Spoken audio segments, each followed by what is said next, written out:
This is no longer the language of deterrence. This is the language of execution.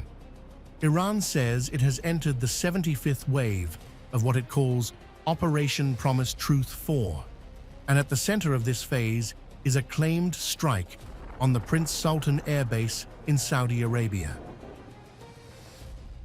This is not a peripheral installation. This is one of the most critical nodes of American air power in the region, hosting F-15s, F-16s, and F-35s alongside reconnaissance aircraft, airborne warning systems, and the command architecture that links US operations across multiple theaters. And that is precisely why this target matters. Because what Iran is signaling here is not symbolic retaliation, but a willingness to go after the operational backbone of US military presence.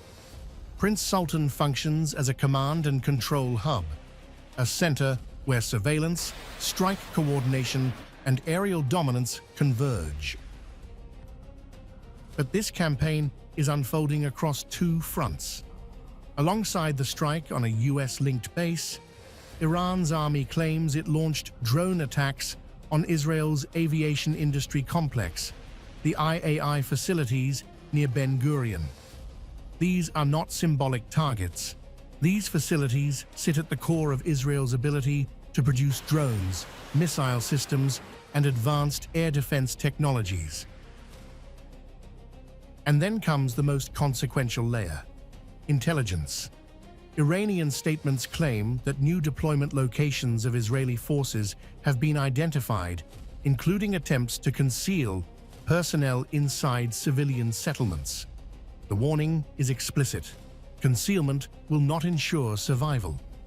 This suggests a shift from fixed infrastructure targeting to tracking human movement, a far more complex and escalatory phase of warfare.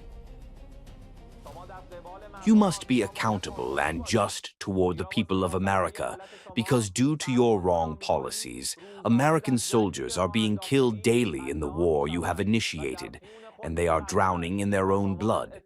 Yet you refrain from informing the American people and their families of the real statistics of the dead and wounded, and you heavily censor war news. If your criminal army were to accurately and timely report the real statistics of the dead and wounded, you would face the collapse of the structure of your cowardly and fearful army and the disobedience of your soldiers toward their commanders, along with strong resistance from your own people in America, who would not allow you to send their children to their deaths. What follows is not just a military claim, but a psychological offensive aimed directly at the United States. The IRGC is attempting to shift the battlefield inward, toward American public opinion, military morale, and political legitimacy, by alleging hidden casualties and suppressed information. Iran is not just fighting on the ground. It is trying to erode the narrative that sustains US military engagement.